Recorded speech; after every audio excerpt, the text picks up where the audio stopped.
Möchtest du deinen Bauchumfang reduzieren, das untere Bäuchlein wegbekommen, Rückenschmerzen lindern und noch als Bonus dein Beckenboden stärken? In diesem Video zeige ich dir, wie du all das erreichst, und zwar nur mit einer Übungssequenz und noch deine Haltung und Verdauung positiv beeinflussen kannst. Hast du schon von der hypopressive Methode gehört? Diese Methode wird genutzt, um dein Bauchmuskel, den Beckenboden und deine Haltung allgemein zu trainieren. Das Besondere bei diesen Übungen ist die Kontrolle über das Zwerchfell, die Bauchmuskulatur und den Beckenboden. Durch deren Anspannung wird eine Art von Sog erzeugt, vom Vakuum. Deshalb werden die Übungen auch als hypopressive Methode genannt.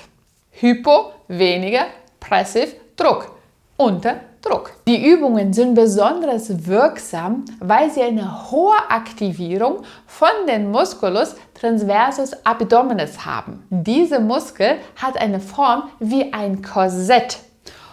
Der entspringt hinten an der Lendenwirbelsäule, geht über den Rückenbogen, verschließt den gesamten Bauch und sorgt dafür, dass die inneren Organe nach hinten Richtung Lendenwirbelsäule gedrückt werden, und der schließt auch die Bauchkapsel. Und genau diese Aktivierung hat zwei positive Effekte. Das erste ist aus der kosmetischen Sicht.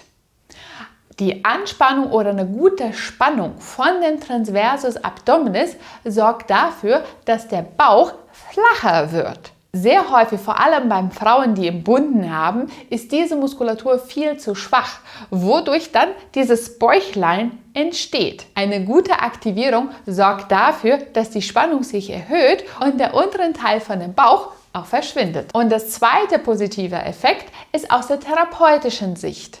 Hypopressive Übungen sind wirksam für die Behandlung von Rückenschmerzen, aber auch für Inkontinenzbeschwerden. Durch das Vakuum, durch diesen Sog werden die Beckenorgane, Gebärmutter, Blase und Enddarm, die werden entlastet. Und gleichzeitig erhöht sich die Ruhespannung von dem Beckenboden. Und nicht zuletzt sorgt auch der Unterdruck im Bauch für eine Anregung der Verdauung. Dadurch können Verstopfungs- und Blähbeschwerden auch gelindert werden. Und auf was du achten solltest und wie diese Übungen aussehen, das zeige ich dir jetzt. Zuerst, bevor man in die Haltungen reingeht, solltest du die Bauchatmung beherrschen. Ohne die wirken die Übungen nicht. Also bei der Einatmung spannt der Zwerchfell ein, dadurch wird ein Sog in der Lunge erzeugt, was die Lunge dann voller Luft macht. Die Lunge nimmt an Volumen an. Das Zwerchfell geht nach unten und durch diese Bewegung werden die inneren Organe nach vorne gedrückt, sodass der Bauch sich vorwölben soll. Nachdem du die Lunge komplett eingeatmet hast, dann beginnt die Ausatmungsphase. Und die Ausatmung sollte unter anderem durch die Bauchmuskulatur gemacht. Also zum Ausatmen spannst du dann die Bauchmuskel an, so dass dein Bauchnabel nach innen und gleichzeitig nach oben bewegt wird. Atmest die komplette Luft von der Lunge raus. Nachdem du die Luft von der Lunge komplett ausgeatmet hast, hältst du Mund und Nase zu und führst dann eine unechte Einatmung aus. Du erzeugst mit dem Zwerchfell eine Vakuum, einen Sog, so als ob du einatmen würdest. Und dabei ziehst du die gesamte Innenorgan nach oben hin. So soll das aussehen. Einatmen durch die Nase, der Zwerchfell senkt sich, der Unterbauch wölbt sich vor. Bewusst mit dem Bauchmuskel ausatmen, so dass man den Unterbauch flacher wird. Die Bauchnabel bewegt sich nach innen und nach oben. komplett die Luft aus der Lunge ausatmen, am Ende der Ausatmung Mund und Nase zuhalten und ein Vakuum erzeugen.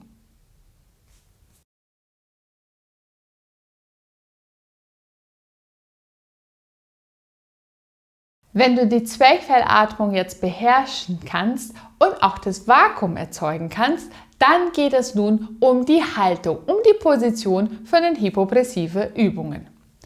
Die erste Position, die ist im Stehen. Deine Knie bleiben entspannt, nicht gebeugt, nicht gestreckt. Dein Becken bleibt in einer gerade Position. Das heißt, nicht in Hohlkreuz, aber auch nicht das Becken zu dir heranziehen. Also, Knie leicht gestreckt, Beine sind hüftbreit auseinander, deine Füße zeigen nach vorne. Dann bewegst du deine Hände nach vorne und zeigst die Handfläche von dir weg. Deine Schulterblätter, die werden nach hinten gezogen und gleichzeitig erzeugst du eine Spannung, so als ob du deine Schulterblätter nach unten bringen willst. Stell dir mal vor, ein Seil zieht die nach oben, so dass du so lang wie möglich wirst. Dein Kopf machst du dann eine leichte Doppelkinnbewegung, um deine Wirbelsäule noch weiter nach oben zu bekommen. In diese Position führst du nun eine normale Bauchatmung durch. Also durch die Nase einatmen, der untere Bauch wölbt sich vor, mit dem Bauchmuskel ausatmen, Bauchnabel nach oben und nach innen ziehen. Noch einmal durch die Nase einatmen, Bauch locker lassen, mit dem Bauch ausatmen, durch die Lippen ausatmen. Nachdem du komplett ausgeatmet hast, ziehst du dann den Bauch noch weiter ein.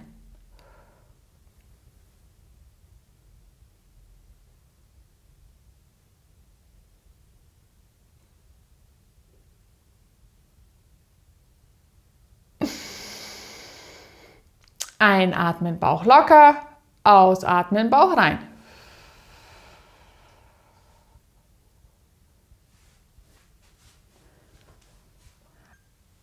Noch einmal einatmen, Bauch raus. Ausatmen, Bauch rein. Stell dir mal vor, du willst deine Hände auseinanderziehen, nicht in Hohlkreuz fallen, die Knie bleiben ganz locker. Am Ende der Ausatmung Bauch wieder reinziehen.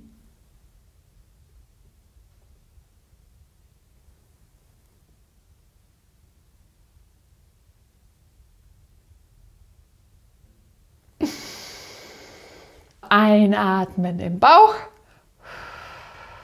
ausatmen mit dem Bauch. Einmal ganz normal, noch einmal atmen im Bauch. Ausatmen mit dem Bauch. Am Ende der Ausatmung den Bauch reinziehen.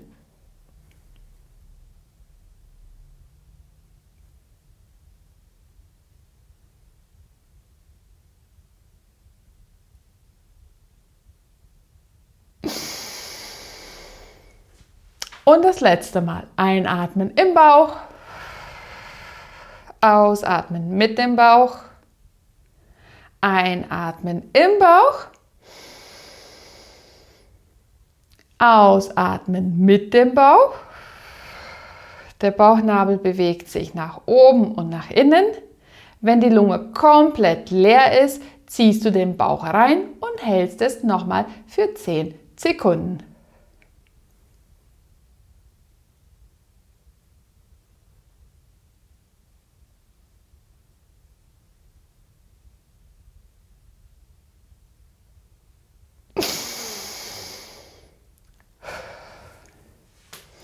Wenn du diese Technik gut durchführst, kann gut sein, dass du eine Spannung hinten im Rücken spürst, aber auch zwischen die Schulterblätter. Das kommt, weil du die Muskulatur auch anspannst, was für deine Wirbelsäulestabilität und deine Haltung gut wirken. 3 Atemzyklen solltest du durchführen. Jeder Atemzyklus enthält eine normale Bauchatmung, also ein- und ausatmen und nach der zweiten Ausatmung den Sog, die du dann für mindestens 10 Sekunden halten solltest.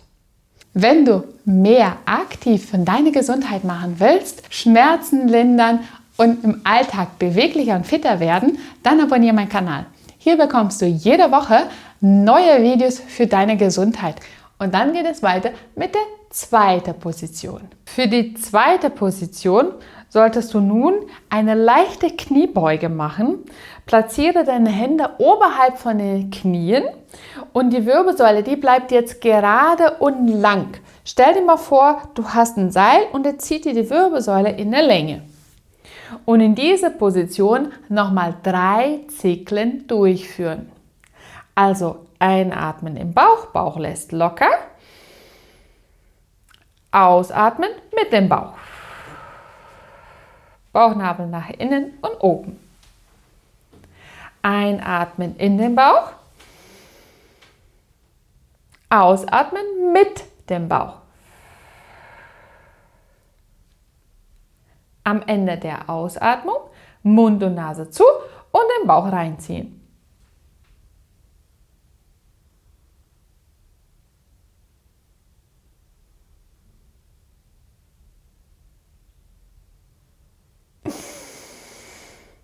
In den Bauch ein, mit dem Bauch aus, in den Bauch einatmen, ganz locker lassen, mit dem Bauch ausatmen.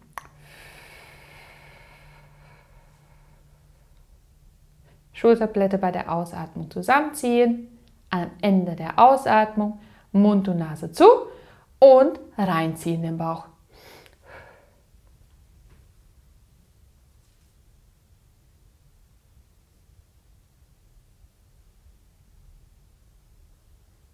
Und das letzte Mal.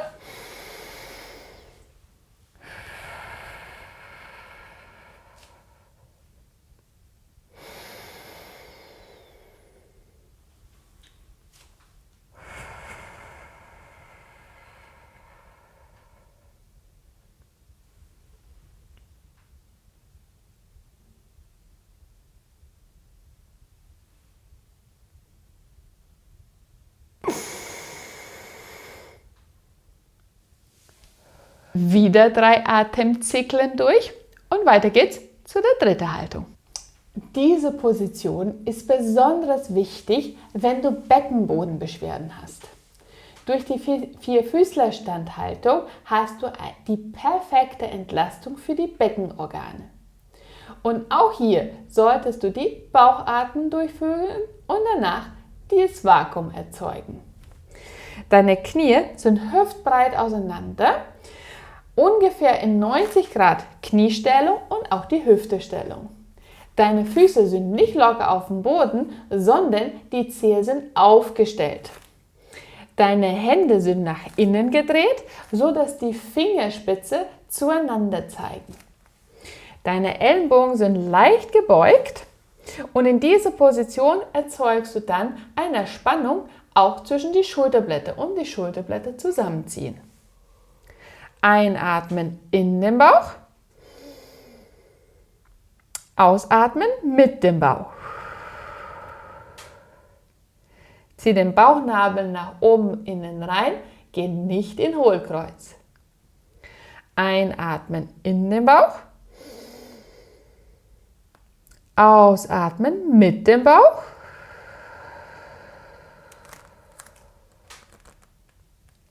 Ende der Ausatmung, Mund und Nase zu und du ziehst den Bauch weiter rein.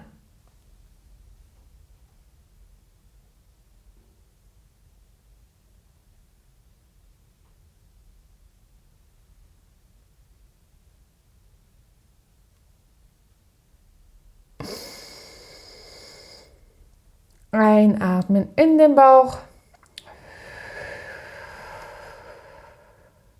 Ausatmen mit dem Bauch.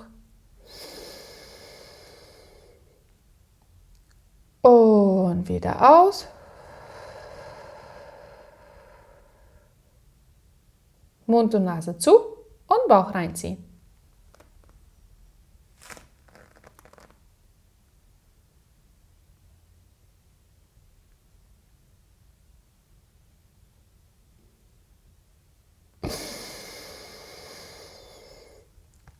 Die letzte Runde.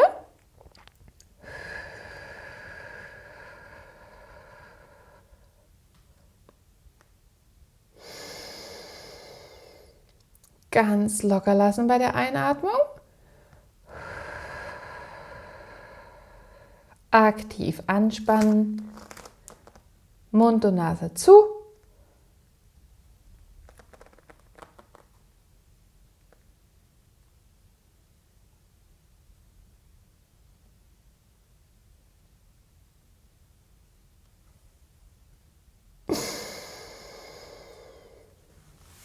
Und auch hier sind nun 3 Zyklen geschafft.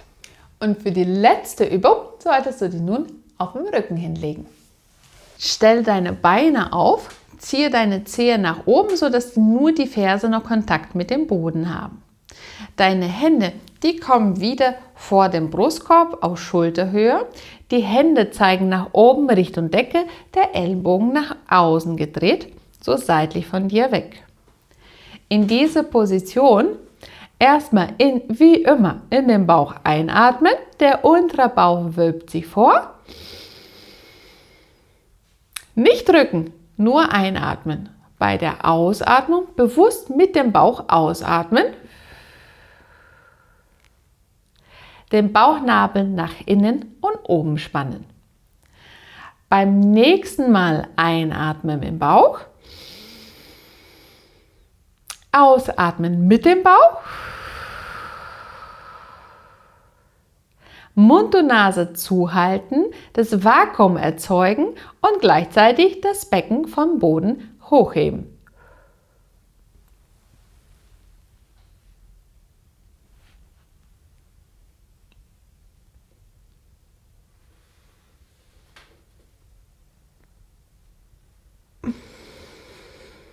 Nach 10 Sekunden langsam einatmen, das Becken wieder senken. Ausatmen mit dem Bauch. Einatmen im Bauch unten. Ausatmen mit dem Bauch. Ende der Ausatmung, Mund und Nase zu, Bauch reinziehen, Becken heben.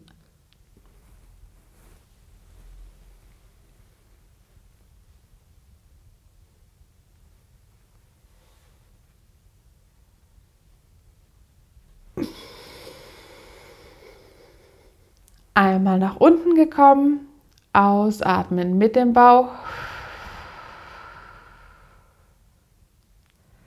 einatmen im Bauch, ausatmen mit dem Bauch, Mund und Nase zu und hoch.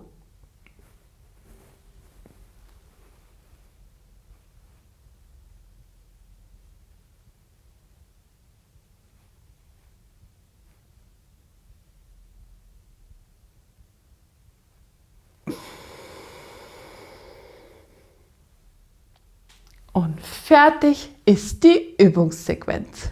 Genau diese Übungssequenz wurde wissenschaftlich getestet und erprobt bei der Behandlung von Rückenschmerzen und Beckenbodenbeschwerden. Die haben geholfen, nicht nur die Schmerzen zu lindern, aber auch die Haltung von den Patienten hat sich verbessert und der Bauchumfang hat sich reduziert. Wichtig bei diesen Übungen ist zu trainieren mit leeren Magen. Also, entweder machst du die Übung frühmorgens, bevor du gefrühstückt hast, oder 2 Stunden, nachdem du gegessen hast.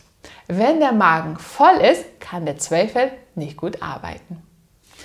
Also, ich hoffe, dieses Video hat dir gefallen. Danke fürs Zuschauen und wir sehen uns wieder beim nächsten Video. Ciao!